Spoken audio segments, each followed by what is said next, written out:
Isipin ninyo ito.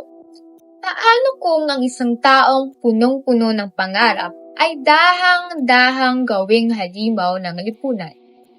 Kapag ang edukasyon ay hindi karapatan, kundi pribilehiyo. Kapag ang hustisya ay para lamang sa may kapangyarihan. At kapag ang katahimikan ang itinuturing na kabutihan. Ano ang mangyayari sa taong patuloy na inaabot? Kapag paulit-ulit na sinasaktan ang pag-asa, galit ba ang huling matitirang sandata? At kung ang hustisya ay laging ipinagkakait, sino ang tunay na kriminal? Ang mga lumalaban o ang mga nananahimik?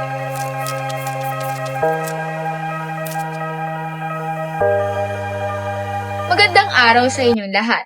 Ako si Nina Jude G. Potrido mula sa Grade 12 STEM Kisingding at ngayon ibabahagi ko at ipapasok ko kayo sa mundo ng El Filibusterismo. Hindi bilang simpleng nobela, kundi bilang salamin ng isang lipunang sugatan. Ang El Filibusterismo ay hindi basta kwento lang.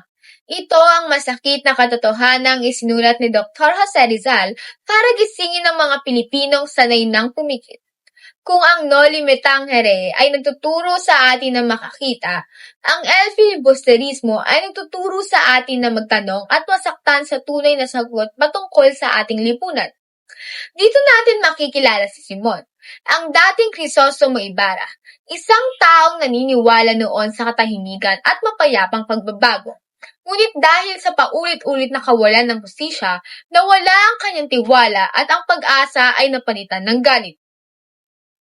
Sa kanyang pagbabalik, hindi na siya bumalik para magtayo, kundi para gumuho ang sistema. Ginamit niya ang yaman at impluwensya upang ipakita kung gaano kabulok ang pamahalaan. Sa kanyang katauhan, tila tinatanong tayo ni Rizal, kapag ang batas ay hindi na patas, may obligasyon pa ba tayong sundin ito? Makikita sa nobelang ito ang lipunang pinamumunuan ng kasakiman.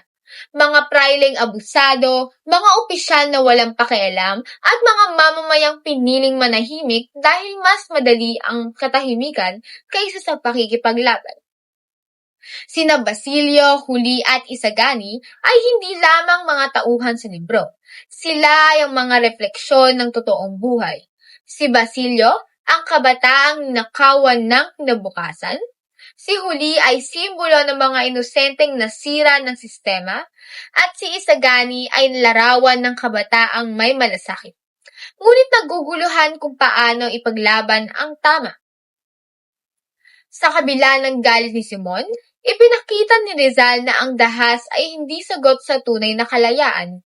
Nabigo ang kanyang plano at sa mga salita ni Padre Florentino, natauhan na ang kalayaang isinilang sa galit ay hindi kailanman magtatagal. Ang El Filibusterismo ay hindi kwento ng pagkatalo, kundi kwento ng pagpili.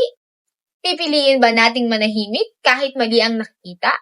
O pipiliin nating magsalita at kumilos gamit ang talino, konsensya at prinsipyo? Hanggang ngayon, ramdam pa rin ang mensahe ng nobelang ito. Sa bawat katiwalian, sa bawat boses na pinapatahimik, at sa bawat kabataang nawawalan ng pag-asa, parang tinatanong tayo ni Rizal, ano ang ambag mo para sa bayan? Sa huli, ipinapaalala ng El Filibusterismo na hindi sapat ang galit kung walang itong direksyon. Hindi sapat ang pagbabago kung walang dangal, at hindi darating ang tunay na kalayaan kung wala tayong kamalayang panlipunan. Ito ang El Filibusterismo, isang akdang hindi lang binabasa, kundi inuunawa at isinasabuhay. Maraming salamat at naway naintindihan ninyo ang mensahe ng nobelang ito at magsisilbi itong inspirasyon sa inyo, hindi lang tungkol sa buhay noon kundi pati sa mundong ginagalawan natin ngayon.